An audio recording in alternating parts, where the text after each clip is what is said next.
boys. Oh, you go through Telegram. No, like if you were live on YouTube, I'd give the link to my Telegram. I've always wanted to go live for pods because I have we're on, by the way. Hey, that's fine. I have a very fond memory of when Joe Rogan used to be live, and it does add an element that I think it's in original podcasting because it brings a sense of community in the comment section and stuff. Yeah. But I also have a lot of people on here that I don't trust that they're not going to get me fucking banned. So it's hard. That is and very here fair. is one of them. Mate, I'm a well-dressed degenerate. Thank you so much. Thank you so much for coming on. I think I didn't realise because I only ever saw you on Instagram and I never realised how much of a following you had on YouTube. Yeah, right, okay. Yeah, I think my main platform now would be YouTube. It's 220,000, something like that. That's fucking... has to be the biggest... In your niche, I feel like, which is a very... I don't know, actually, because you're probably the only one that does kind of your niche of YouTube content, but you would have to be the biggest in South Australia at a minimum. I'm not sure. In my niche, but it's a pretty tight niche. So it's a little bit like, some sports where it's like, I'm the world champion at this and no one else does it. You've got 3 other competitors. But I forget about the size of my following. But I just try and act as if I'm just talking to you across the table anyway every day. Like that. That's the way, because otherwise I'd get a bit nervous. Like most of my videos get between 30 and maybe 80,000 views. Oh, it's fantastic. If you step into this idea, though, of like you're presenting to 50,000 people, you get nervous doing it. And it's like each one of these people is a person who's educated, who has a family and has this and has that, and they all need to be treated as not just a group, as like an individual with respect. And one of my biggest things is I wish I could like meet all my followers. Like that'd be awesome. You need to fucking hire out the MCG. Bro, what I would love to do is like, I don't know what to call it, but like Willy's go around or something and like put up a video and be like, where do you live in the world? Email me your address and say I get like 1,000 replies from people that live locally like yourself to wherever. Put all of that into like an AI and be like, put this in like the most efficient travel plan possible. And go like all around the world and just meet and like stay with people for like a day. Oh, and it's like you and me would go out in the beers. That'd be and then sick. I'd travel to Melbourne and go out with Josh. So I don't know. And then I'd go to Berlin or I'd go to Moscow or I'd go to Beijing or a beer with every follower. Fucking wild. And I thought that would be a good vlog too. Like I'm meeting all my and we're all going out in the beers. I'm sleeping on the couch. I was just gonna say that is also fantastic content. That'd be great. And do you know, I don't know, my following obviously just pales in comparison to yours at the moment, but like... Oh, that doesn't matter at all. But do you find yourself, when you first started, did you find yourself struggling to separate things from content? Because I know for like myself, when something happens now, in my head I'm like, fuck, that would have been good content. Do you have to kind of separate that, or is that just something naturally that you don't kind of intertwine into your reality? I've actually, I think, almost like, this is going to sound really cringy, almost graduated from that. I've been doing social media a long time, 7 years maybe 4 years full-time, maybe 4 years successfully, another 3 years unsuccessfully on top of that. And like I never post on Instagram anymore because I just don't really care for it. Like unless it's really something I care about. Yeah. But I've almost become like I don't want I'm almost seeking now more privacy on things. And what I talk about on YouTube really is political or geopolitical anyway. So I sort of just managed to be able to separate my daily life from that. And a lot of the time I actually don't want bleed from my work into my life, because it can be quite intrusive and it can be very politically fueled too. So like, yeah, that's the thing with your content. It's it could be seen as divisive. Oh, absolutely. And this is the thing. It's like I go to like a local cafe and I'm friends with the workers there and they follow me on Instagram and this and that. And like I want this idea of like, well, this is the work I do and this is analysis of the situation. That it doesn't mean just because you don't agree with that we can't then be friends. And that's why I really stick away from like Instagram, is I don't want that bleed across. I want this as like a job over here. Like my YouTube is analysing political situations, giving my 2 cents, but also from like an educated standpoint. I'm not just commenting from a stand of emotion. Like if I say, this is what is happening, it's not just emotion driven that, these lefties are doing this or the conservatives are doing. I want it to be actually an educated. Well, it's from this standpoint. It's because they see. Which is so X. rare. So I want that, but I want my Instagram. I actually wish my Instagram was like back to like 1,000 people, because I just want it to be personal, and it's me and my friends, people and acquaintances, and I don't want to like have my personal life then be like awkward. I go to get a coffee and it's like, that's that fucking whatever you want to call me. But people don't understand like the time behind the scenes I do in educating myself for certain topics to speak about. I watched your Jeffrey Epstein video the other day, and my content's very different, as in I would just go on and I put a comedic aspect and more of a rant style on anything. I always start my videos with, please do not get your information from here. Like, because you'd be an idiot if I was a source of information. You would be getting the wrong information because I just talk shit. And there's a place for that, absolutely. Yes, but like when I was watching that Epstein video, I was like, you were going on about the connection between Russia and like the Epstein files, and you were giving certain like the characters all in this not the characters in the story, but the people you were talking about. You gave like an in-depth intro into their life and who they were to this story, and I was like, fuck. But people don't realise how long that first 3 minutes took you though. Oh yeah, to understand who these players are. But it's also then it's like, to produce that 45-minute video is several years of my life being able to analyse politics. Being able to actually realise what type of politics are at play, how then great powers or middling powers operate within the world stage. And that's the thing, is it's much like a wedding photographer. You pay $3,000 for a photographer to come for 8 hours. And people go, why? Because you're paying for a decade of their experience to take a photo when it matters. And it's a little bit like that. If you actually look at the end product of a half-an-hour video that I've got out tonight, it takes me several years to develop the confidence to speak about this from an educated standpoint on things. And it's not easy to do, and it takes a long time. Like most of my day is spent reading and writing on things that people will never see.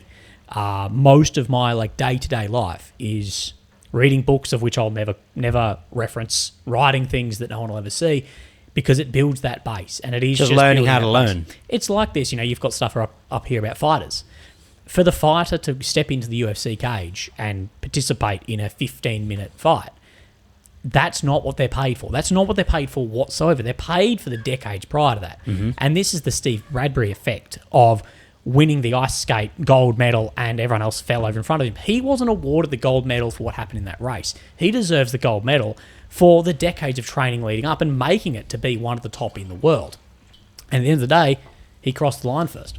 Plus, he's a fucking legend because he rescued someone out swimming once as well. Someone was drowning and he fucking swam out. And it's like, imagine that. You get rescued from drowning and it's fucking Steve Bradbury. It'd be awesome. Yeah, it would be. It'd be better than like the 74-year-old like volunteer. But I'm still still not content of where I am with my stuff. Like I still get everything can get better. Do you find that you have a responsibility to give the correct information, because otherwise because once you reach your kind of following, say you have 200, let's just round it to 200,000 up or down. Say you have 200,000 diehard followers. Out of that 200,000, you might have 1,000 that are too almost super fan-esque, like the Stan effect, like the Eminem Stan effect. You would have at least 1,000 people that live and breathe every piece of content you kind of put out there. That's where their main source of info would come from. Do you feel a responsibility to not make the mistakes and not misguide people now? Oh, absolutely. But I also have the responsibility to tell people to gain things from different perspectives. Multiple sources. And always, if you were just watching me or you're just watching you, that is also a problem. If you're watching you or I purely for entertainment, okay, maybe that's not a problem. But if you're watching you and I for legitimate, factual information of which you're then going to guide your life on, but you're going to guide it to exactly as we say, not take a bit from here, take a bit from there, that's a problem. And I think people have the responsibility to do this, but you need a responsibility to say what you believe to be correct as well. Now, that is just as important as actually being correct as well, because I feel like there's a shitload of YouTubers who they can't look themselves in the mirror with their content. And I know this for a fact. In my niche, talking about the Ukraine-Russia war, and talking about other wars, I know a lot of people personally who are much larger YouTubers than I, who behind the scenes will say very differently to how they present, but they say, well, my audience is very much pro this side, so therefore I tweak my content to fit that for audience capture and to make a living. And I find that as a huge problem.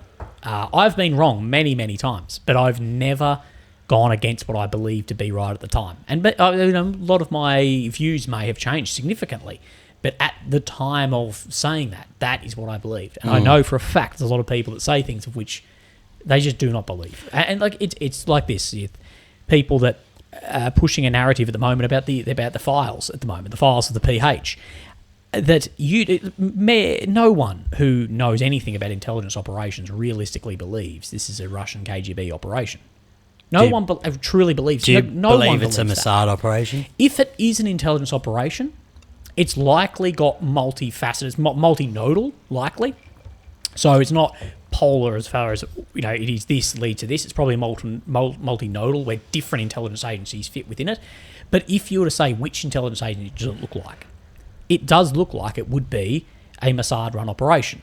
The amount of information that points you in that direction compared to what points you in the KGB direction is massive. Now, I'm also saying there's probably a large amount of CIA involvement in this as well. Because the CIA, of course, is a different entity to the government itself, and they operate as such often. So it is also in their interest, domestically or internationally, to have dirt on their own leaders. You look at where JFK was moving on some of this. But if you were to say which one does it look like? Well, break it down really fucking simply, okay? The KGB hasn't existed in Russia since 1991, before the Soviet Union. Well, that's a fucking problem for the headline saying it's KGB. Because, okay, let's say it is the Russians. Well, the KGB doesn't exist. So it's either the FSB, the SVR, or the GRU. So at least get that right. And everyone who says FSB, well, they're typically domestic intelligence. So, again, another problem. When you look at how many of the people in this who are running the show are Russian or Orthodox?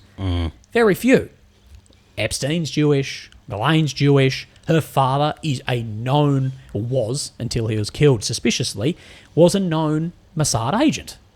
Like, I'm not saying that therefore that's a smoking gun. It may not pick up in court beyond reasonable doubt, but there sure as shit is a lot more reasonable evidence that way than towards the Russians. And the biggest thing is, look at then how the use case of this information blackmail might be. The Australian leadership, European leadership, American leadership, from political leaders, financial leaders, scientific leaders, do we treat the Russian leadership as if they've got blackmail on us? We've just spent hundreds of billions of dollars to try and weaken and defeat the Russian military. We've just reduced their soft power and hard power in both Syria and Venezuela.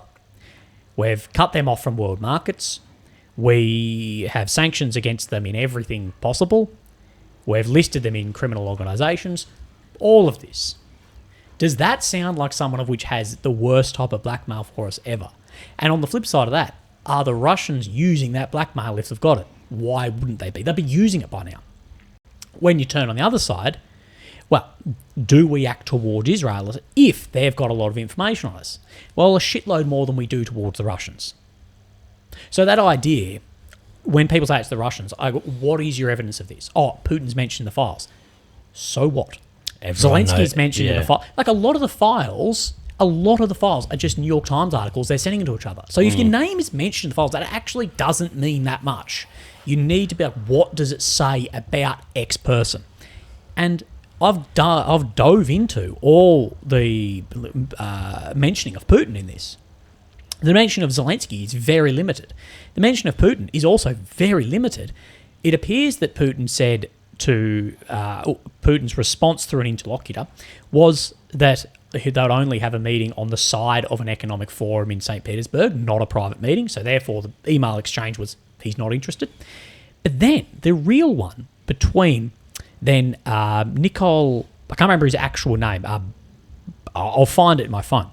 And Epstein So this other guy, let me find this, because he's Bill Gates. He's one of Bill Gates's like advisors, works with Bill Gates. I know who you're talking about. He then runs a lot of like World Economic Forum style investing, which also off the bat should be a bit of a red flag.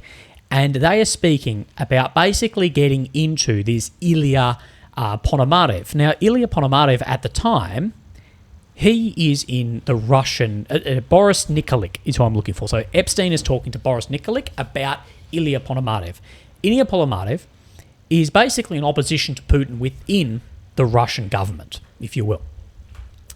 Anyway, they are speaking about upending Putin and having a coup. That's what they're speaking about. And hang on, if this is a KGB officer, why are they doing this? Ilya Ponomarev has fled to Poland and Ukraine. He lives between Poland and Ukraine since the start of the war, and he runs the Free Russia Legion, which is attempting to commit to at least have enough momentum to begin a coup in Russia. Does this sound like a Russian intelligence operation? No. Putin's mentioned in those emails a lot. Yeah, because they're talking about overthrowing him. Like, that's what it's talking about. And there's a shitload of evidence of MI6 also working to try and overthrow Putin. It appears to be the main, I think, thing people are getting stuck on this, and this is where I think the main sticking point is the language. So the Russians, the FSB, the KGB had a term called kompromat. Now, that's actually not the full term. I just can't pronounce the full term. But this is Russian for a compromising blackmail operation. You know, you go to Moscow as a diplomat, a fucking 10 out of 10 girl, you hook up with her, next thing they've filmed it and they're cheating on your wife unless you do whatever. Compromat operation. Everyone does this. Chinese do this, the Americans do this. Happens to me every weekend. Happens to you every weekend. And the Russians are known for doing this with both men and women. Actually really interesting when you look into like the male compromat operatives. You're like, fucking how good looking must you be? Like, I can see how it works with chicks because dudes are just like, oh, fucking sick. But like, you know, if you're a dude picking up these like female diplomats, fucking that guy's got game. Like, fuck yeah, Igor. But I think it's a language issue. I think people are going, that term is Russian, therefore it's them. And that doesn't mean shit. I said today in something else, I said, if someone French bumps into me and I say, it's all right, and he goes, merci, that doesn't then mean the fault was of the French government. It's a language issue, you nufties. It points in the direction of Israel. And do we act as if there's blackmail there? Look at the amount of influence the Israeli government has over the Americans. I'm looking from this. I look to this. I'm gonna scoop some ice, No, that's all right. And if you want to do a Pepsi? Yeah, actually, I'll grab that one. In my heart, like you were saying before about like kind of echo chambers when you're only watching one form of media you were talking about previously. When I was younger, and it's funny now, but it was fucking really like too much. I don't know the word, but it was really chaotic for my life. I got really into Alex Jones. But like... Well, the only difference between a conspiracy theorist and a fucking truth seeker is about 6 months, mate. I literally got obsessed with Alex Jones when I was younger because I was like, this cunt is hilarious. Alex Jones but like some of his... And then I saw the Bohemian Grove documentary back in the day that he filmed and I was like, oh my God. And then he would say the Sandy Hook stuff and stuff is like out of line 100% and he's wrong sometimes, like most of the time. But when he's right, like I remember hearing on Alex Jones about this... 15 years ago, he was talking about an island with the elites and this and that. And then he was talking about COVID, how Bill Gates fucking a lizard and and then everyone thinks you're crazy. That's why when I look at this Epstein stuff, that's one of these things I really fucking can't rip the tinfoil hat off my head with it. I fall into all the conspiracy of it and I don't romanticize it. That's not the right word, but it's like I knew this before you guys, and it's hard to see the facts. I read the book. It's hard. Yeah, it's hard to. But even with AI now, like you've seen the AI videos, what the fuck can they do with files now? Like we don't know what I don't know what's real. From what I've seen, everything that you're seeing in those files is what they want you to see. They're giving you just enough to sort of at least stop the at least satiate the hunger for people to know something about Epstein. Especially the casual public who don't realise the severity of it. No one gives a shit. So they're drip feeding this out. and they're just sort of letting it go away silently. And they've done exactly what you do in a lawsuit, is you present so much information it's almost impossible to go through. So you sue me for defamation. What I do is then I deliver every email, every text, everything I've ever sent. Oh, you've got 3 days. Fucking good luck, mate. What is it? 3.5 million files they dropped? Yeah, and there's still millions more to go. But it's also all redacted. Yeah. Like you've got two. So it's two Jeffrey Epstein from blacked out. I love the torture video. Well, obviously that blacked out name, that is not a victim. Give us that fucking name, and I don't give a shit who it is. Like, I don't care if it is a nobody or a world leader. We deserve to know that name, and if it's a world leader and that nation's going to go to shit, it deserves to. Like, this is the thing: is if they say, well, there's so much in the files that it would really impact national security, then your security deserves to fail and be rebuilt. Like, if your leader, your prime minister, your president, whoever, is caught up in torture, sexual assaults, all of this, sorry, but yeah, we probably should storm the Capitol and drag them out and hang them out the front. Like, that is what we did historically to this. And that is what, if this is confirmed, if it's beyond reasonable doubt, I'm sorry, but that's what a lot of these people deserve. Imagine if they made the same. Imagine if the first lot of files they dumped, people didn't openly admit that you could unredact the files by copy. Imagine if they didn't fix that and that name came out. Yeah. Can you imagine? And I guarantee I don't fucking know. But do you feel like Ghislaine is a lot more complicit, if not was the main instigator or the main head of the operation? I think she was the handler. I personally believe Jeffrey was the face of it. Like, I don't know how else to put it. He was the face of the organisation rather than the actual operator. Yeah, well, I'd say he's the operator and she's the handler. So if you look at a very low level spy operation, you've got the guys on the ground. You've got your nothing works like this, but you've got your James Bond guy. But then you've got their handler. And that handler is actually the one that collects all of the information from multiple different sources on the ground. And the handler, they're the one that actually knows everything going on. Directs you. They direct you. They also advise you. Collect the information, and they shoot that up the chain as well. And to me, she appears to be far more of a handler than he. Like, this by no means meaning that he's some sort of victim. He's an absolute sicko. But yeah, she seems like a lot more of the brains of the operation. And the thing is, she's absolutely walking around in a... Do you know why? Because there's a very big reason why fucking Jeffrey's dead and she's not. Because... I don't think Jeffrey's dead. I just don't... What have we seen that confirms his death? Honestly, what have we seen? You're not wrong. I've never thought of that. Yeah, I would put 50-50 that he's dead or he's not dead. You know, and I've seen a lot of people break down and go, well, the only way he's not dead is that if all of the doctors that inspected the body and whatever are compromised. And you're like, yeah, they could be. Like, do you have an idea how much compromising they've got here? So they've got in, they've turned off the cameras, they've got the guards away, all this. Well, yeah, all you need to do is smuggle the body out of here. A couple of doctors sign off. I don't know. I at this point in time, the grander the conspiracy, I guess the grander the problems are to be solved. And I would have said 3 days ago, that guy's dead. Now I'm like, no, actually, no. I'm not accepting that's the case. I'm also not accepting. I'm less accepting about Princess Diana's death now.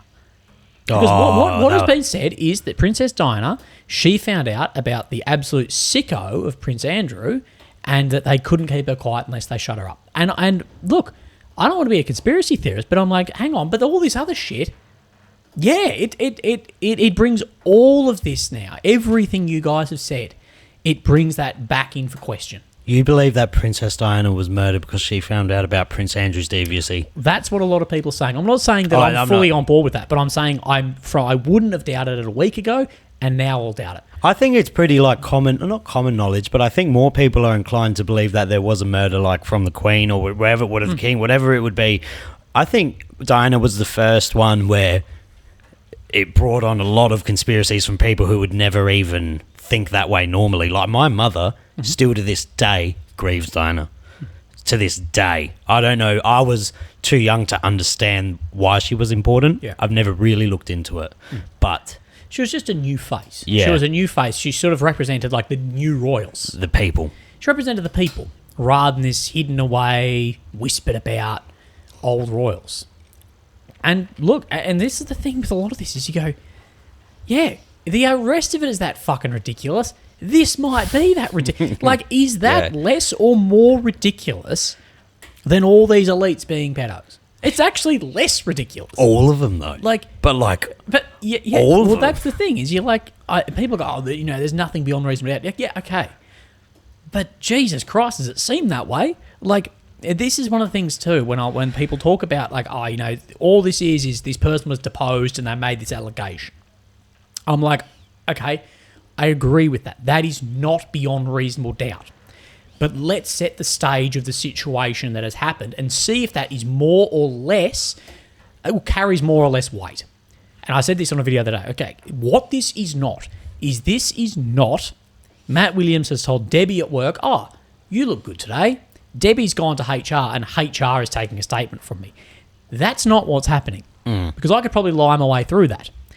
What this is a 16-year-old girl, say, has rung the FBI. The FBI has sat down with a terrified 16-year-old girl and she has then given this statement. Do you honestly believe that a 15, 16-year-old girl sitting in a fucking State Department with fucking 45, 50-year-old FBI officers is actually going to be able to keep composure and lie through her teeth about world leaders?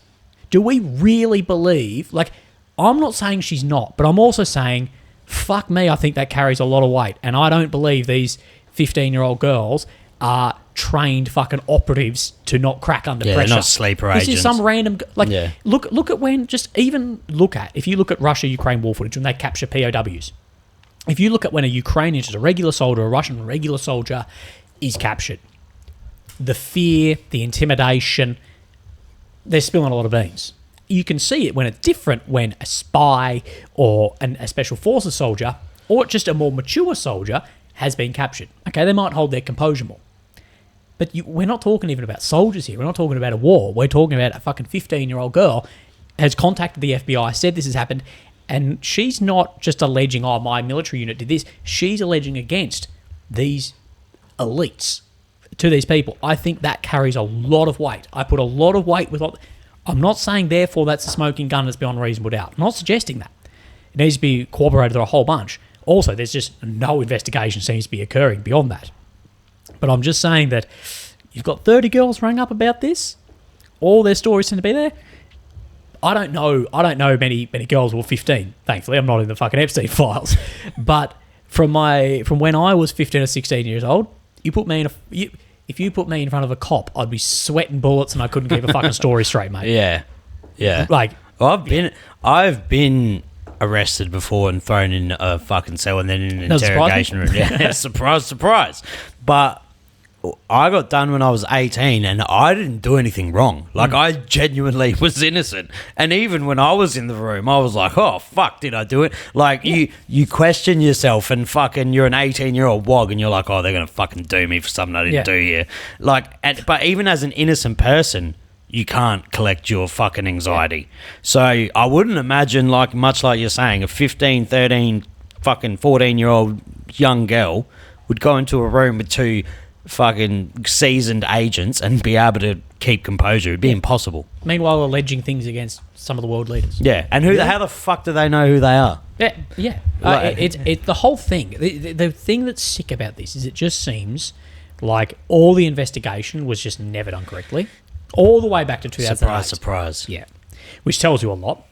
And the sickening thing, I think this is why guys like you and I are losing so much sleep on this, is you and I know nothing's going to happen. Nothing. Like, realistically. Zero. Realistically, Absolutely you zero. and I know nothing's going to happen. Zero. All that's going to happen is you and I are going to lose sleep, be angry for a month. I'll forget about and it. then we'll move on. Yeah. And no one will be arrested. Nothing's going to happen. And then we'll pay our taxes. And then we'll pay our taxes. We'll be distracted by the TV, but distracted by sport, booze, and OnlyFans, and we'll move on. Exactly. And this is the problem. And this is what's angering me is, like, this should be the biggest thing at the moment.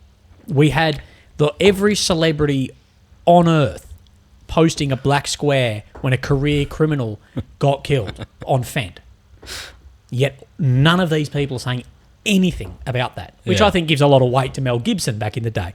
But he's fucking really aged like a fine wine, Mel Gibson has. Well, mate, the whole thing is just fucking insane. Yeah. But it has shown the world that there is us and them. And they see them. They see we are them and you are fucking not us.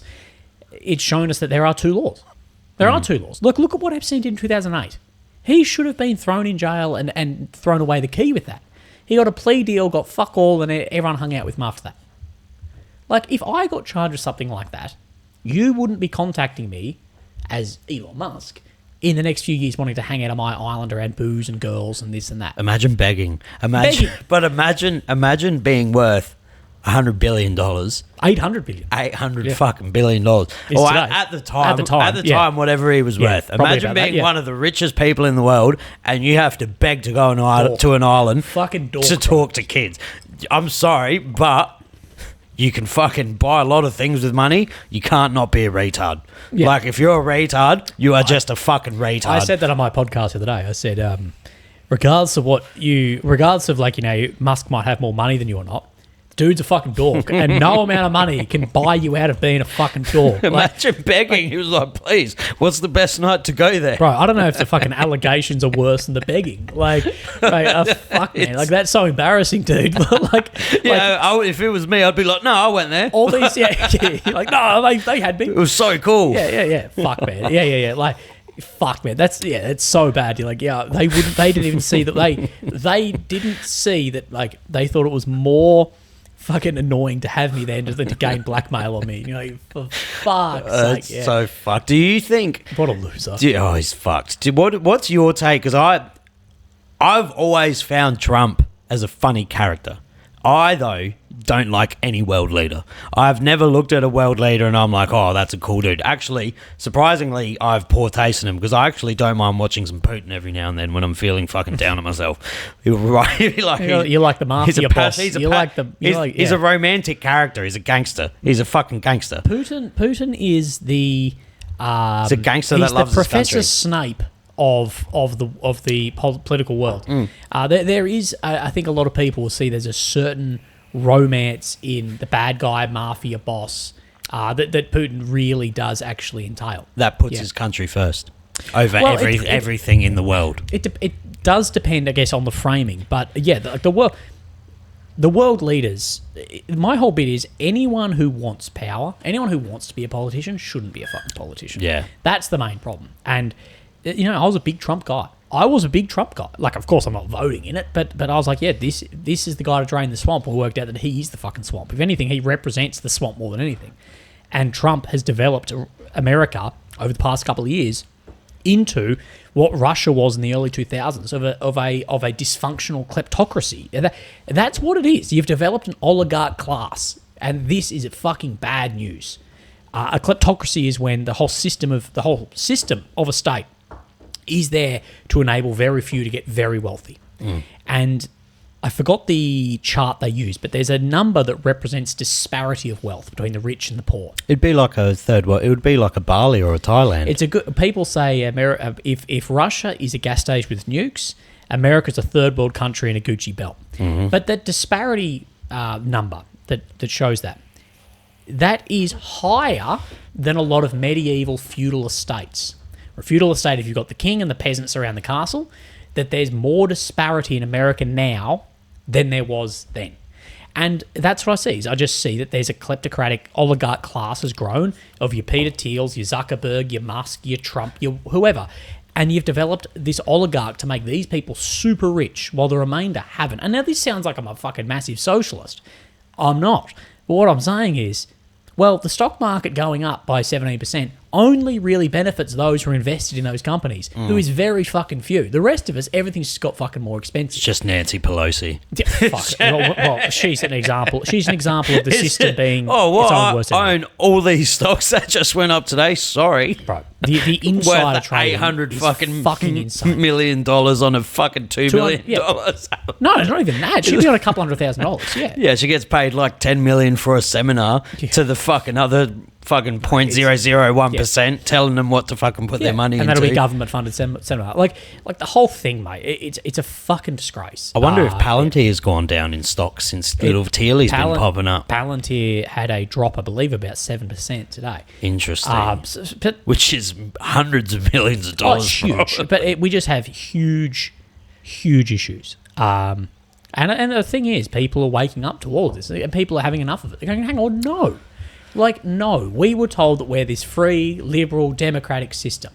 That's what we're told. We're told that every other system is bullshit and doesn't work. And China. And the terms, that you just, as soon as China is synonymous with tyranny. And there's many times in China's 5,000-year history of which that is absolutely correct. Sometimes a bit of tyranny goes a long way. Like, just if you just splice in just enough fear, will you like it? I would love it. We're going to go into it soon. Matt just spent a week. Yeah, just a week in China. So I imagine, much like the rest of the West, we have a very, very misconstrued opinion on China. I thought I was going to cross the border. I was given 50-50 on I'd get through the border. I didn't think I'd get through the border to start with, given my history, what I do, and I'm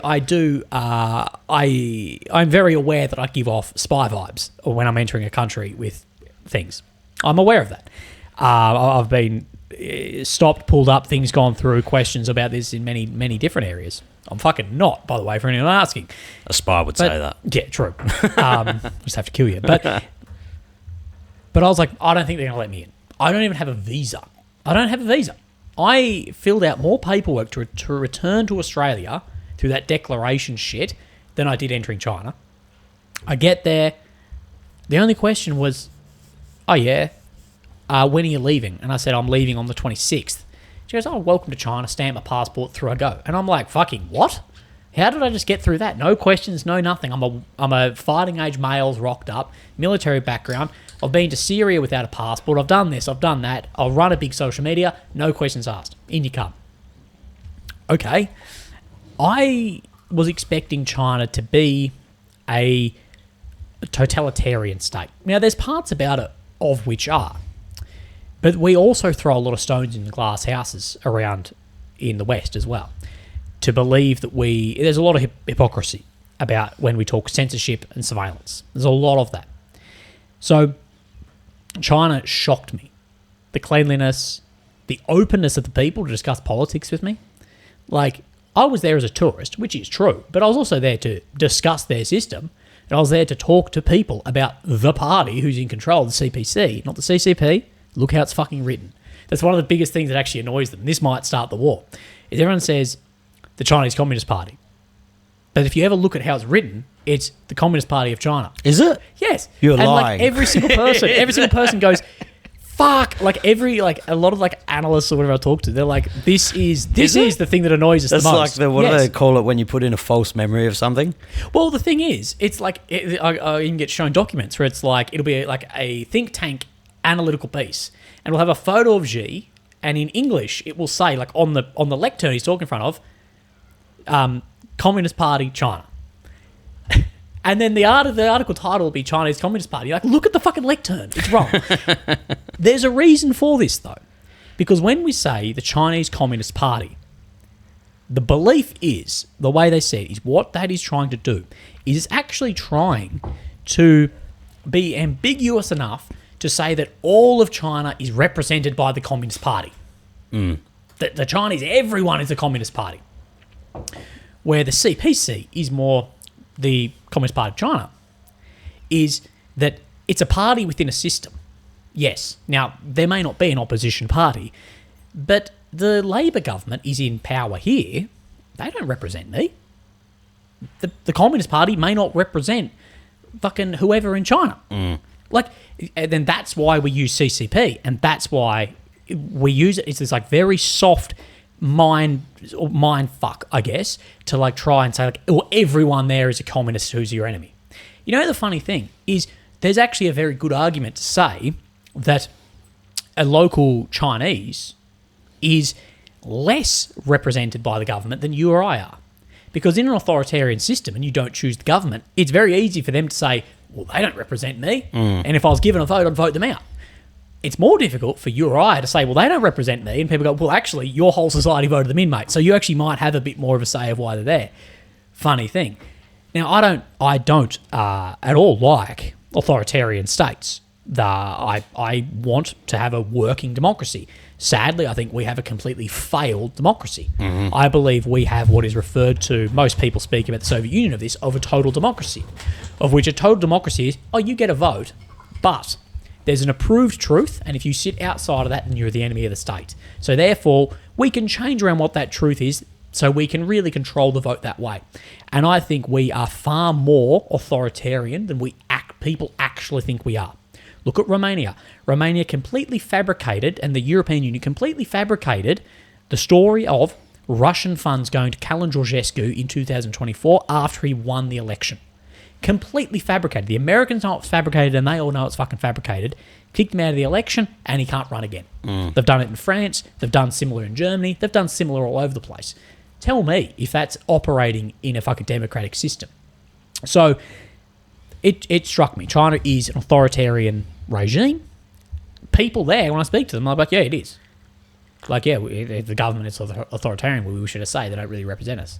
And I'm there, like, mouth on the floor going, are there about to be MSS fucking agents, like, swing out of the fucking bush and drone shoot me? pops up. Legitimately. And they're like, no, we can talk about this. It's fine. Like, it's fine.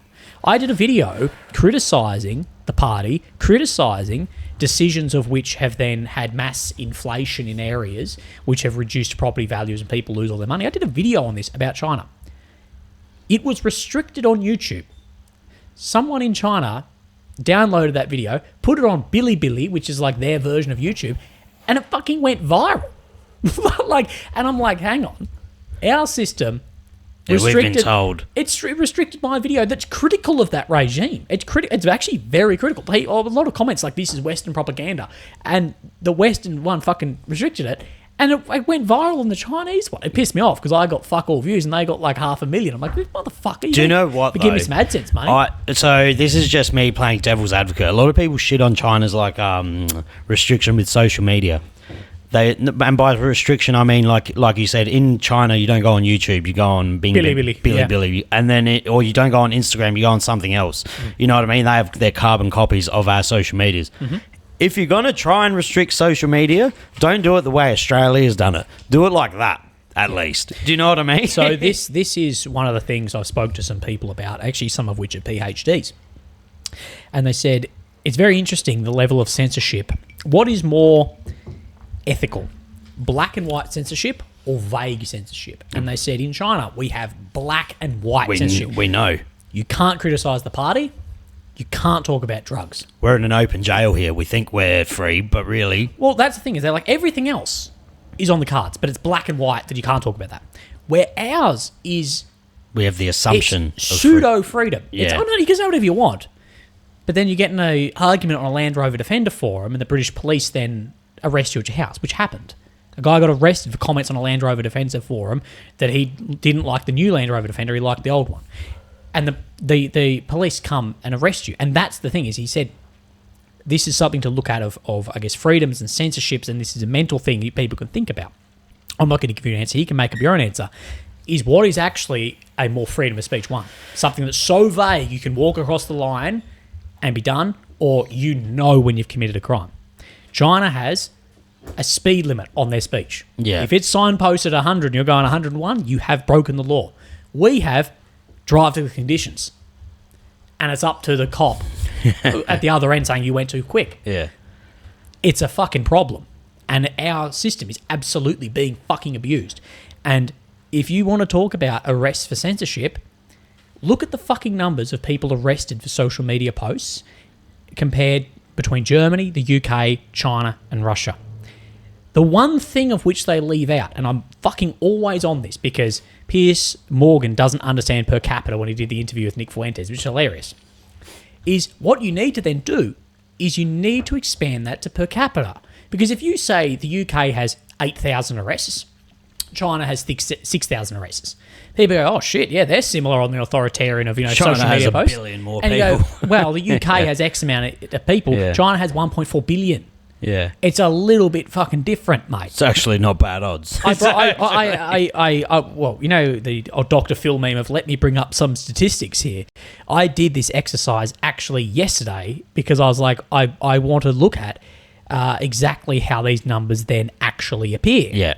And because I spoke to people there openly about censorship, and they said, if you criticise the government or you try and incite like a revolution, it will be deleted off WeChat, which is like their Instagram. But they also said, if there's a billion people on it, they miss fucking the majority of stuff. So for 2023 numbers, UK, 12,183 arrests, Belarus, 6,000, Germany, 3.5, China, 1,500, Russia, 400. And then what I've done is I've asked it, I've said, can you please adjust this for the population per capita? And it does, arrests per 1 million, okay? So for the UK, arrests per 1 million is 182, for China is 1.06, and for Russia is 2. Fuck. So if we want to expand that, so let's round down to China's 1 and UK's 182. So you're 182 times more likely to be arrested in the UK than in China. I'd be one of them. That's meant to be a surveillance state. And everything is surveyed. Like everything is on camera. But they miss a lot of shit. But what people say then is, but if you're not breaking the law, why do you care? Now, I'm not for a surveillance state, but I tell you, there is a pro and a con to fucking everything. I was at a bar very late at night, and I was talking. Most people that speak English are English students, or they do a degree, not a degree, sorry, they're learning English. And I was talking with these people, and there was a couple of girls who were say around. Well, that's the fucking thing. You can't tell in China. People are you're either infant, fucking middle-aged, or ancient. I can't tell different ages of Asians. There's only 3 ages: young, middle, old. I can't Maybe tell. doing some compromato there. And yeah, and it was fucking 3 a.m. We're all fucking pissed, and then we're going to go back. I'm like, yeah, no worries, I'm going to head back. Do you want me to walk back with you guys? Honestly, that's the right thing to do. You've all been drinking at night. These young girls are going to walk back. And they couldn't understand that I wasn't trying to bang them. They didn't understand the gesture. gesture. I have a girlfriend back home. I'm not trying to bang you. But if a 20-year-old girl's walking home at 3 a.m. on a fucking Wednesday night, probably not a good thing. And they couldn't understand. Like they didn't have the concept of that they would be in danger walking home. Yeah. Because it's like, no, everything is filmed. Everything is tracked. Now, there's problems with that. I get that. And it can breed tyranny. The government of the day can absolutely use that against people. Absolutely. But there are pros to it. I don't know any other country who's a major player in the world where people can walk home at 3 a.m. Yeah. Like, I don't know that. And I spoke to some Westerners who have lived there for decades. They go, you were way safer here than back home. Like, you're not going to get stabbed on a train by an esche here. Okay, yeah, you might do something wrong and you'll end up in, like, real trouble. Like, it will be mafia trouble or it will be professional trouble if you've really fucked up. But you have to outsource that kind of trouble. But you're outsourced it. I'm trying to buy drugs or buy guns or whatever. But you're not going to just get stabbed on the train because everything is fucking filmed. You drop your wallet, it'll still be there when you get back because they know it's filmed. And this is the thing, and this is something I spoke about with. I was very, very blessed to speak to a lot of PhDs when I was there, because the reason I bring this up is all the PhDs I spoke to are all Westerners. The funny thing is, Westerners who are interested in academia and want to do their PhD, you really need to go to Europe or America for the funding and the wage. The funny thing is, the wages are better to do it at the universities in Europe and America, but the scientific funding in those pales in comparison to China. So if you want to do a PhD in something like materials or textiles or science or whatever, the best place to get funding is China, because they're just fucking pumping money into their universities. Because they want to beat everyone. Well, they want that PhD with their university title at the top of it. So a lot of Westerners there from America and Europe and Australia doing their study. So these are very, very smart people. And what one said to me is, in America, you've got the freedom to say what you want, but that freedom doesn't extend to the freedom of chaos. So in America, you've got the freedom of speech, you've got the freedom to carry arms, you've got this and this and this. But you are not free from chaos because this can breed chaos. That's one of the things. There's a price you pay for freedom. And that the price is that you can also have chaos. Okay? In China, you don't have the freedom of speech. You don't have but you are free from chaos. Yeah. So this is Sebastian Junger, who's a fantastic psychologist. If anyone gets to read his books, his best one is Try, but there's also one called Freedom. He breaks down in this is what is freedom, and freedom is all about the lens you look through it. So people go, "Oh, America's the freest nation." Well, it depends. Okay, you might have the most freedom of speech. You may have the right to bear arms. You may do this. So that may really appeal to me as an online contrarian orator. But you're not free from falling over, breaking your arm and being in debt. You're not free from that. There is a freedom about if you walk outside here, you trip and break your leg or if whatever, that therefore you are not going to be in financial debt. You're going to be looked after. Yeah. And you can get an education and this and that. So it depends on the scale, on the School metric. shootings. So you can, yes, and this is the idea of the way you present data is more important than the data itself. You can make the Netherlands the freest country on earth, or you could make America the freest country on earth. It depends the lens you want to look through it. And this is what is referred to as a pseudo-environment. A pseudo-environment is you create, you put restrictions on the environment you want to show. So therefore, you are creating an outcome of it. So if you want to show that America is the freest country in the world, you focus on freedom of speech, freedom of expression, and carrying weapons. You create that environment with those three are the metrics, and you get America. If you create another freedom, of which freedom of education, freedom of healthcare, ability to have access to public transport, you can easily create another nation at the top. That's just a pseudo environment. We do it all the time. We do it in everyday life, but analysis is something you really look for. Is when are they creating a pseudo environment for something, and that is the thing. And that's what they say is China is free from chaos. Your kids can run around completely safe. You're not worried about them. It's like Japan. I've never been to China, but I have the deepest affinity for Japan. It's the only place in the world that when I got on the plane to come home, I was fucking sad because I loved it. But I loved the fact... I lost my wallet one night when it had 3,000 Australian dollars in it. It was because I took most of my money in cash. I left it at a little bar. The little woman chased me for kilometers to give that back to me. You can't tip them. I would feel safe to let my missus walk blackout drunk at 4 a.m. back to the apartment by herself. And it's just a different world. But then you got to deal with the bureaucracy of Japan. Absolutely. There's fucking heaps of reasons why it's a declining population. They're not going to be a fucking thing in 200 years. Neither will we. But it's different. This is the thing. This is the thing with population. Is our population statistics are buffered by immigration. Okay. Yeah. So South Korea and Japan have terrible fertility rates. Shocking. Especially South Korea. But what they're not doing is they're also not watering down their identity. That they go, we are going to have a 50% drop to our population, but we will still be Japanese, or we'll still be... Go out swinging. ...the Republic of Korea. Where what we are doing is the people that live in Australia and not having kids... Who has kids? Let's bring a fucking heap of them in to have kids. Let's get 500,000 Indians. Now, this is a question of which people may go, this is the right or wrong answer to. But Australia will look very different with the population in 50 years. Japan will look the same, just with a much lesser population. And people can make up their own mind on which one they believe is right or wrong. But when you have a state like that, which is very... Japan is a very rare state nowadays, but when you look at the homogeneity of a state like that, it's very powerful. It breeds nationalism, and then eventually you may actually have that swing back to have a high fertility rate again. So this is one of the things that I spoke to a lot of the Chinese about to relate it back to my trip. Is China is 90% Han Chinese, which is typically what we see.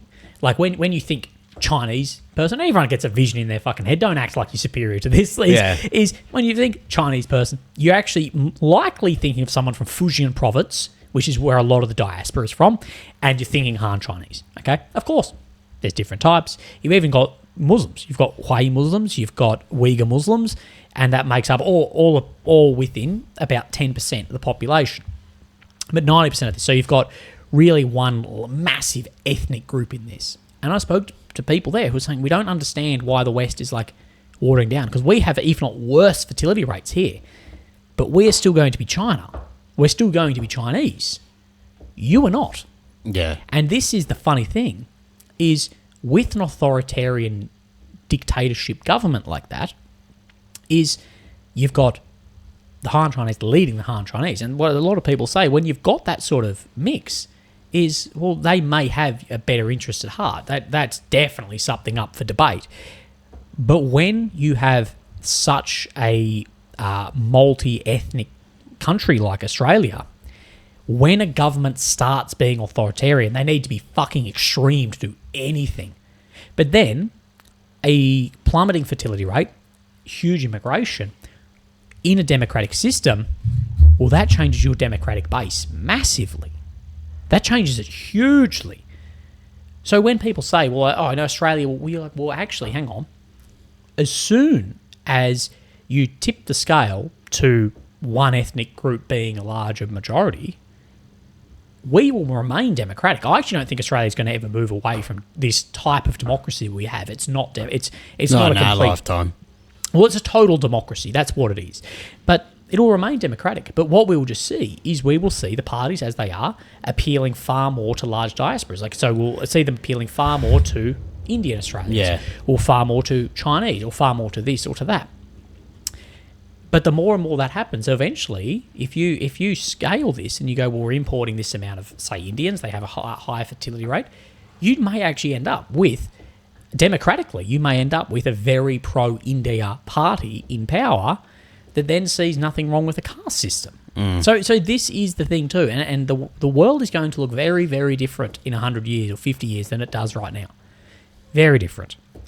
But will the more nationalistic or even authoritarian countries exist? Yeah, that's the thing. They will exist. Will we exist in our current format? I don't fucking know. Like I don't believe so. Me neither. And this is the thing, and this is where the Chinese, speaking to these people, they look at America, is China's got a 5,000 year history traceable, 2,000 years better writing, better history on that. But if you look at these dynasties, you look at the Song dynasty, the Ming dynasty, the Qing dynasty, whatever, all of them last about 250 to 300 years. And it collapses, and then it's re-raised out of the ashes. A lot of Chinese historians, they look at America and go, you're just in the current dynasty of America. America's going to exist. But this, like... But they're Genghis Khan at the peak. They're the Mongols at this the like peak liberalist style yeah. America that you've got, you're at the end of this, it's going to peter out. And they're like, we've just been through these revolutions every couple hundred years. You know, we're still pretty early in ours. Well, if you were to say right now, if you're a betting man, will China or America exist in 100 years? China will. You would say China will be there. We know they'll be there. We actually know Russia will be there too. China will. America, as it is today, will cease to exist. Well, I don't see any other solution to America than going into a federation of states. That is the only way I see America actually surviving, is that you cannot have any more Washington representing the people, that you're going to have almost have like autonomous regions, that you've got like a California autonomous region and a Texas and whatever, and maybe Florida. I just don't see that you can now ever, with the difference in people in America, have someone in the White House that represents even close to a majority. Well, you're probably more versed on history than me, but in my understanding, for any dynasty to thrive and defeat its enemies, they all have to have a very mutual invested interest and mindset. This is America, like every great dynasty or fucking whatever you want to call it, like any great ruler, they found a way to unite their people so you're all fighting towards the same thing. Yeah. America are fighting fucking in left, right, straight, in directions you've never heard. The blacks fucking hate the whites hate the fucking blacks. The Mexicans are just trying to not get fucking put back over the wall. Like, it's a shit show over there. You got moral fucking issues, you got spiritual issues, race issues. It's fucked. And Australia's not far off. Well, so don't look at America and be like, oh, they're the crazies. We're just as fucking bad. We're worse. We're worse. Per capita. We're worse. No, we're worse than America. Australians are just more chill. Yeah. But we're oblivious. Like and a lot of us are politically illiterate. I have a lot of opinions, but technically, I'm politically illiterate. I don't even know what the fuck a Democrat is. Like, but no, honestly, like you look 100 Australians in the eye. 10 of them will tell you what that is. Most people don't know what the word liberal means either. No, I wouldn't know the correct term for it. Yeah, and this is where I get annoyed when people just refer to the left as the libs or the liberals. Yes. Which I actually believe I've done in this podcast. But Trump is liberal. Like by the clinical definition of liberal, you have two main ones, which is your modus vivendi liberal and your traditional liberal. And there's a lot of overlaps in this, but as far as its ownership of private property, its ability to have a vote, it's sort of semi-social reasons, and where the modus vivendi is more almost what people would refer to as, what do they call it? What is Scott Horton? Oh my God, I've had a brain fart. Anyway, a very small government down to only really like a security force, where traditional liberals have more of a government outward supplying the people. And most people don't even have a grasp of these basic ideas. But yeah, the whole thing is a fucking mess at the moment. And this goes to the meme of, there's a meme of Xi Jinping, but they've added the Chad face to him, and it's do nothing win. And this tends to be, at the moment, it looks like this is China's entire foreign strategy, is let's just fucking sit back. Yeah, let's just chill let them all fucking kill each other. Minnesota's on fucking fire. Trump's all through the fucking pedophiles. Maybe we'll just fucking sit back and see what happens. Russia and Ukraine are killing each other. Fucking Israel's dominating everything. America has less foreign diplomats than it's ever had. Yeah. And China's had more than it's ever had because they're just trying to do more business with people. And that's what it's... And they don't mind the war in Ukraine. They don't want Russia to lose because the last thing anyone wants is a weakened nuclear belligerent on your door. They don't... Both. Fucking both. They don't want that. They don't want that. But they also don't mind Russia being a little bit less powerful, because what does that do? It's good for everyone. The war in Ukraine is the best thing to happen to China by a fucking mile. It's fantastic. We sanction the fuck out of Russian oil, gas, resources. We put price caps on it. We don't buy it. Russia's desperate to get rid of it, and China goes, well, we'll fucking have it, and we'll pay 10 cents on the dollar for it. Half price, please. Pay fucking half. Oh, you give us all your fucking oil, all your coal. Yeah, we'll fucking take that. There's leaked documents from the FSB that the New York Times got a hold of, or at least that's where I saw them and went through the documents, that shows their FSB's Russia's security service, internal, is there's a lot of concern about a Chinese invasion into Siberia. So Siberia, what you can call, like, you've got your European Don't they side. own... No, don't China own parts of... No, not Siberia. I'm thinking of... I had a brain fog. Yeah, that doesn't matter. Anyway, well, China and Russia are border, and they've got Mongolia too. There's real concern about China going, we're a bit fucking sick of paying for this stuff. Let's just walk across the fucking border. Most of the Russian population sits on the European side, Moscow, St. Petersburg, and then some down Vladivostok, which sits far, far east, almost like North Korean sort of area. Why don't we just go and take this shit? So Russia's sort of balancing this of like, well, we need to sell it to them at a price of which they're not going to come and fucking take it. But at the same time, they're getting it for cheap. And like, well, okay, it's cheaper for us to just buy this than to take it. But there's a real concern about that too in the Russians. So, this relationship between China and Russia isn't all fucking sunshine and rainbows too. But fuck me, are we strengthening China? If you speak to a strategist behind the scenes, they will say the number one thing we need to do is re-engage Russia and try to draw them away from China, because they are the state with the most amount of resources that we fucking need going into the future. And as the climate changes, whether you believe in climate change or cyclical change of climate, we know that it's getting warmer. So I don't care if it's human-based or just... Shit's melting. We know it's getting warmer, and it's getting warmer north. So what's happening is the permafrost in Russia is all melting away. We traditionally couldn't actually drill through some of that. Well, it was too expensive for us to drill through, too difficult to get there to some of these resources. It's all going to become available. Trillions and trillions and trillions of dollars worth of resources are becoming available in Russia. And people are going, this is fucking bad news if the country that makes everything with 1.5 billion fucking people has full access to this at a discounted rate, and we have none. So a lot of strategists are like, yeah, look, we may not like the Kremlin at the moment. We may not like the war in Ukraine. What's more important, the Donbass in Ukraine or this global power paradigm shift? The latter. Do you believe, with your educated opinion, that we have entered like a really soft World War III at the moment? Oh, absolutely. Because everyone's saying World War III is coming, but I believe World War III started a couple of years ago. I think you are.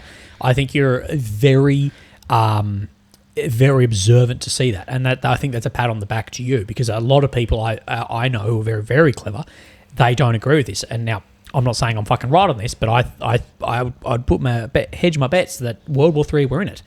That great power wars likely ended. You could call Korea, but let's say World War II. Let's say that's when the great power. Let's cap it there, really. Well, you can cap it to that sort of era. It really got capped with the invention of the nuclear weapon, because it's so devastating that we just fucking can't fight each other. It does not make financial sense. We're all going to die. We're all fucked. So you're never going to see America. I shouldn't say never. It's unlikely to see America v. China, because it may just descend into fucking bombs going off, nuclear bombs going off, and tens of millions dead in the first fucking half an hour, which is legitimately how it would be. What it's more going to be is you've got these small proxy wars everywhere funded by a great state. And what you've got is you've got the Americans and the Europeans pushing everything they can into Ukraine to fight back against the Russians, to try and weaken the Russians. We may end up seeing China have a move on Taiwan and us doing everything we can into Taipei to try and weaken the Chinese. And then there's all this soft power war, almost like diplomatic grey level war happening all through Africa with bits and pieces and soft power, all through Central Asia, all through Southern Asia as well. All of that's happening. So, yeah, I think you're completely correct to see that we have war in the Middle East. It's always war in Africa. We've got war in Europe, and we do have war in Asia. We just don't talk about it that much. But then you could see a larger great state step in. There's a lot of players involved, and I think you are completely correct to say that we are in the period of the Third World War, and the Third World War is going to be an epoch. It won't be a single event. So for those who may not, the word epoch is a period of time. So this is the epoch of the Third World War. And we may not have a firm start or end date, but it's this period of upheaval.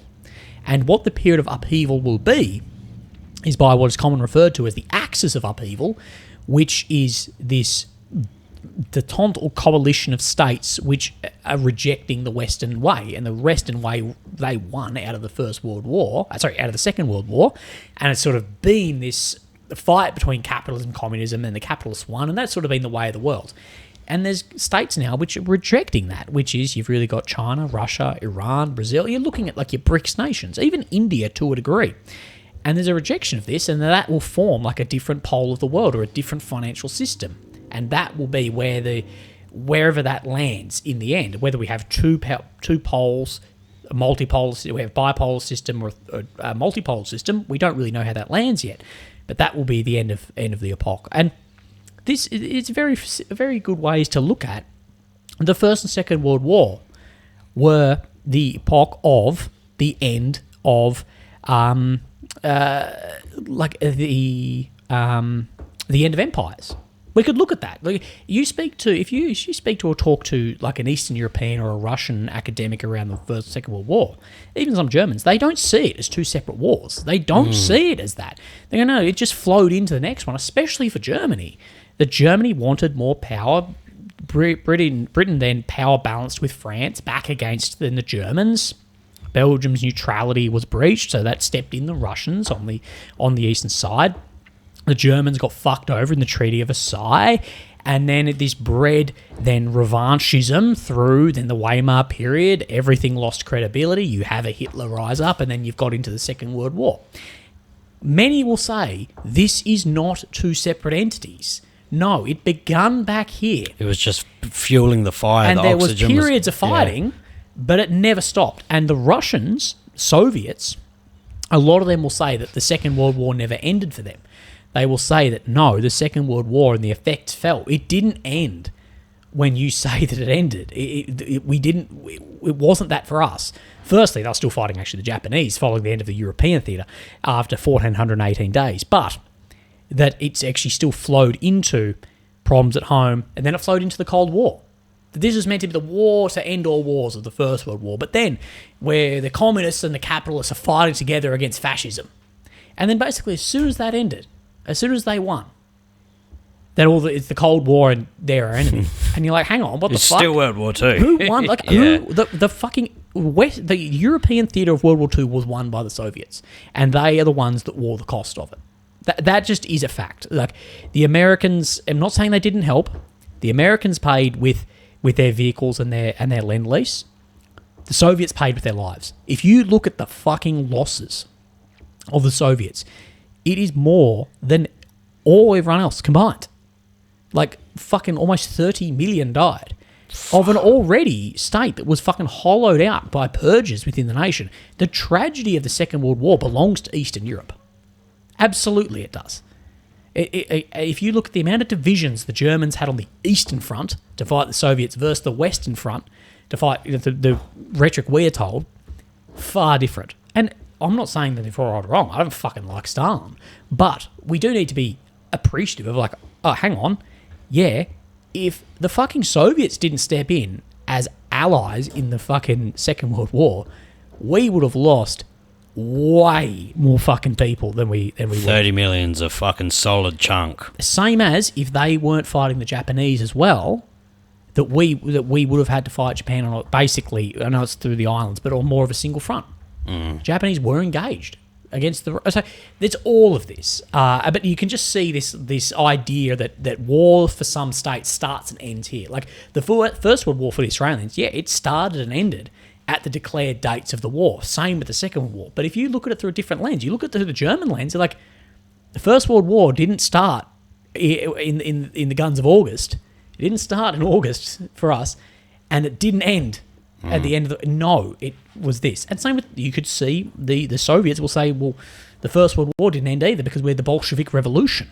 That upended a whole system. And all the Tsars were murdered, and then everything fell away back until Russia's trying to get back on its feet in the early O's, really. So it's a very... that, I guess, creates those pseudo-environments. If you want to talk about the First, Second World War through the Australian lens, well, you get this start and stop. But you look through a different lens and it's far different. You look through it, even the Chinese lens is significantly different. So that's more what I'm getting at, is the way we are seeing it is Australia's not in a war. Yeah, it's maybe a good idea, but a lot of other countries feel like it. Russia, if you read any of the Russian intelligentsia, they don't see the war as Ukraine as against Ukraine. They do not see it like that. They see the war in Ukraine as a war against modernity, not a war against the state to their west. And to cap it off, because you do have somewhere to be. Oh, apologies. Jesus has gone quick. It has. It does go quick. I can speak for probably another 15 if you want. It's up to you. We'll cap it off with this. What do you think? And I don't want to be a pessimist or or fearmonger people, but in your opinion, what will be the tipping point to where bombs start getting dropped? As in, like, nuclear weapons? No, just like, because this is what I would call the brewing of, we're in World War III, but like I said, I feel like this is a soft launch for it. What do you think would be the event that would be the catalyst to a full-blown World War III?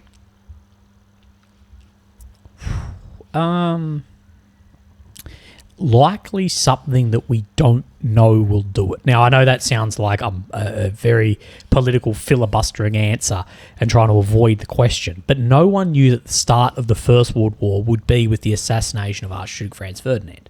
No one Wild. knew it was that. Like it was all brewing. If you read anything really from the Russo-Japanese War forward, you start to get this idea of, there's a lot of power politics at play in Europe. But you can see that the European leaders are all taking photos together, all hanging out in Munich, and they're doing this, they're doing that. You're like, holy fuck. And Tsar Nicholas is hanging out with fucking King George at the time, whatever it was. It wasn't King, that sounds wrong. But anyway, well, they're cousins, which is unbelievable. The Russian Tsar and the British King were directly related. Are they? Were they? Sorry. Yeah, let me show you a fucking photo. This is one of the biggest things that people don't understand is the British relation to the Russian Tsar. Tsar Nicholas, British royal family, King George V. Sorry, I was correct. Yeah, so the Romanovs, King George, and they were, I believe they were cousins. And if you don't believe they're cousins, well, look at them in that image. Holy shit, they look like brothers. Yeah, they are unbelievably close. Tsar Nicholas II was the first cousin of Britain's King George V. So there you go. Get But that idea like of, you said, of these wars. It could be just something so minuscule that can just snowball. And you see this great. Look at like the Bolshevik Revolution. The thing is, it doesn't happen overnight, but it comes out as if it did.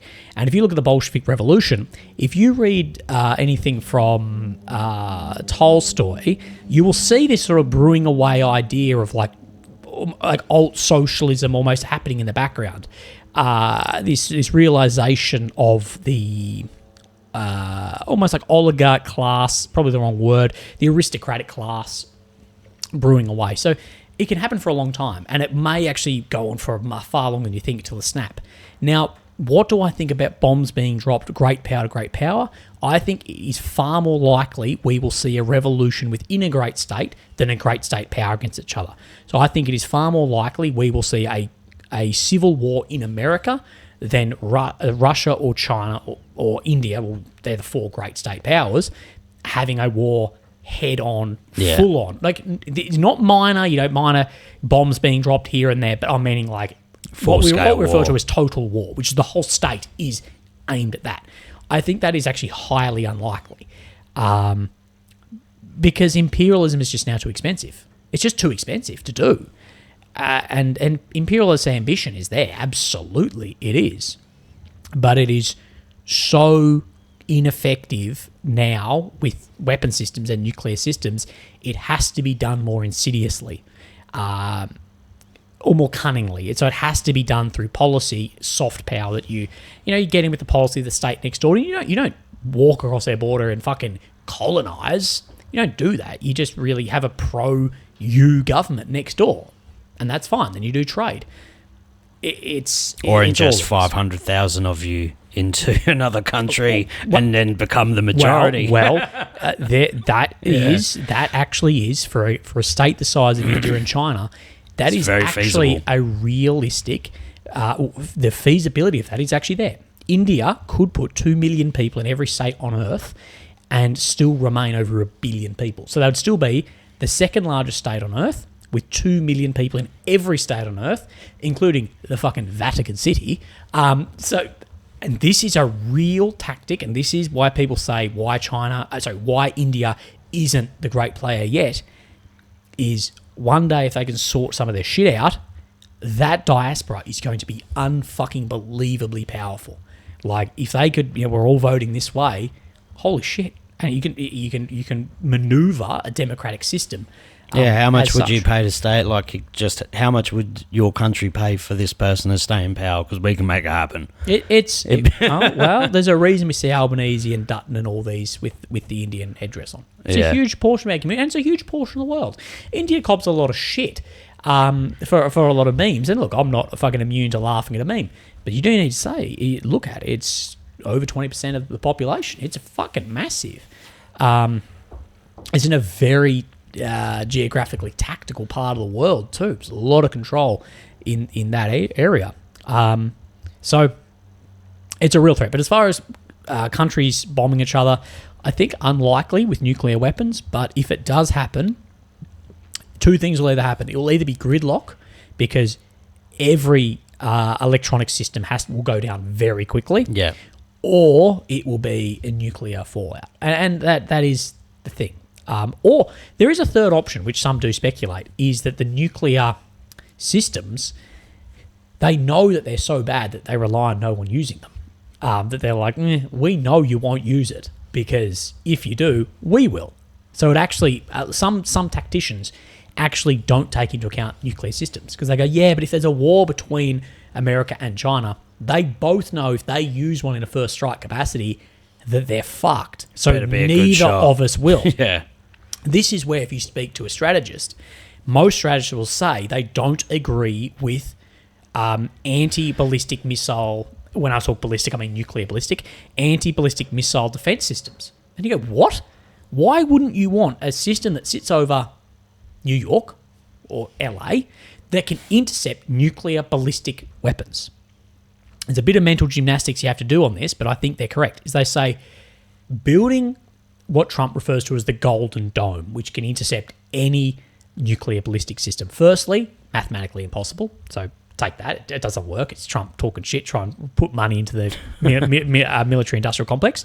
But if it could, that doesn't get built to give you protection from nuclear weapons. It gets built to reduce the cost of first strike. All right. So if the Kremlin said we want to put Moscow and St. Petersburg under a dome of security that no nuclear weapon can ever get through, that's the outwardly spoken rhetoric of why they're doing that would be, it's security for our citizens.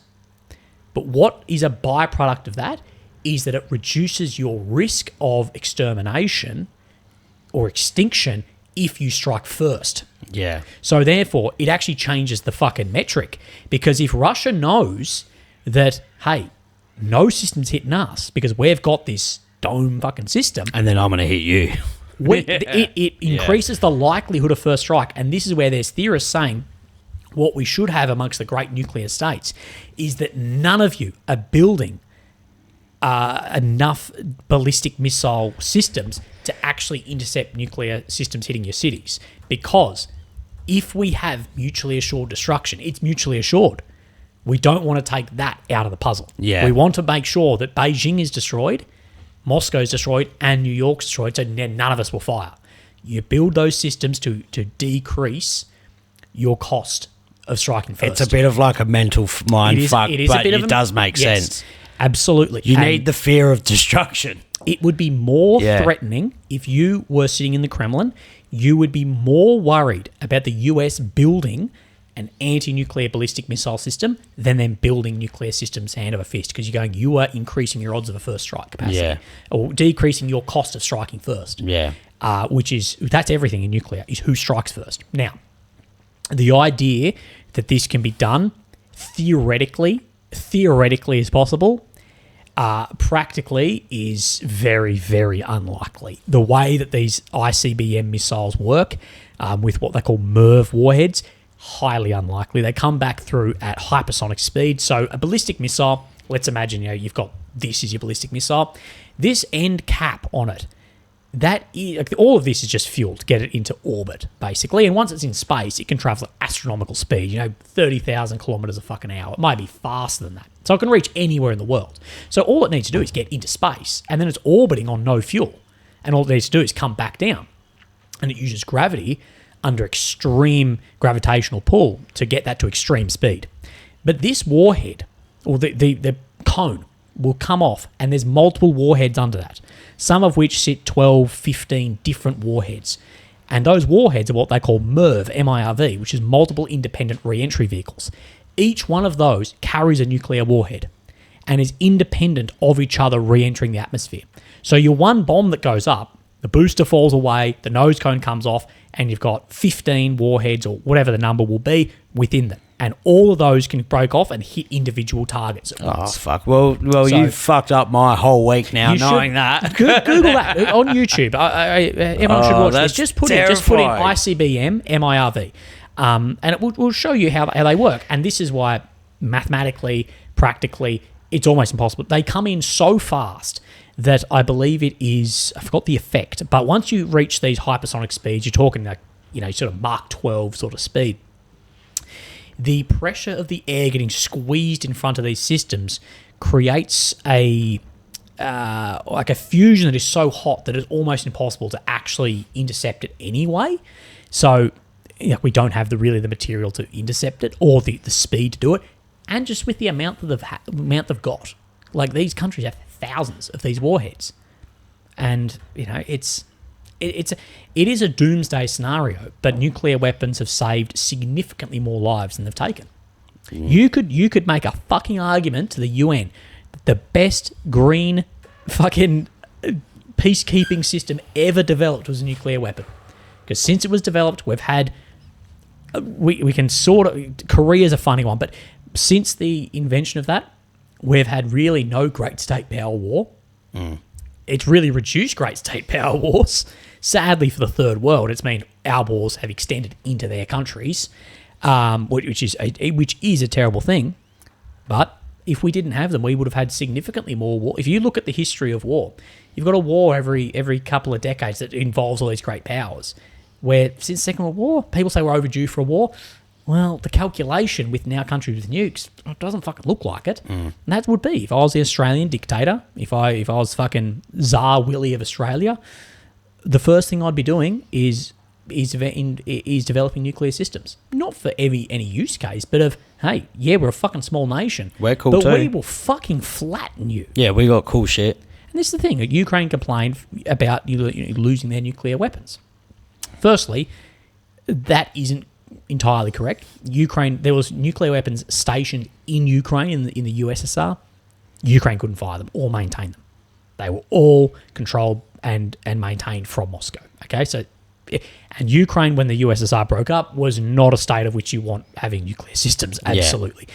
So yeah, that whole thing. But their logic is correct. When Zelensky says if we had them, Russia would never have invaded, and that is very, very true.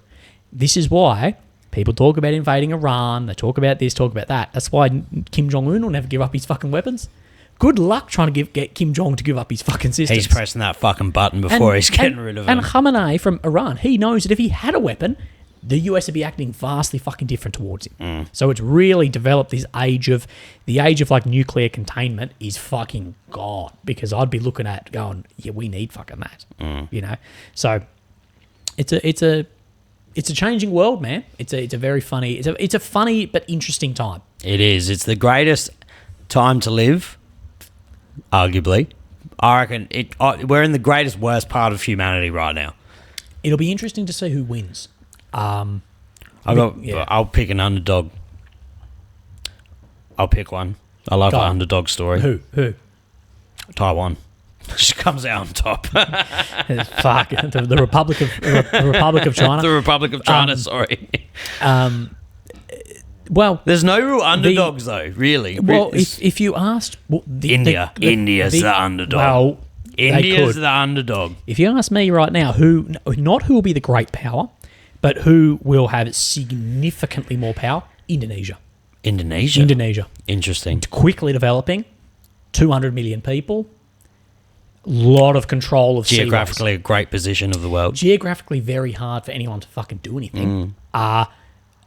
Yeah, I think Indonesia, in the circles I run in and talk about this, the amount of people who are like, man, fucking Indonesia, and we don't think about it. It's coming in hot. And the problem is, we are trying to attract Indonesia, but the way that we're acting in the West doesn't really attract nations at the moment. Yeah.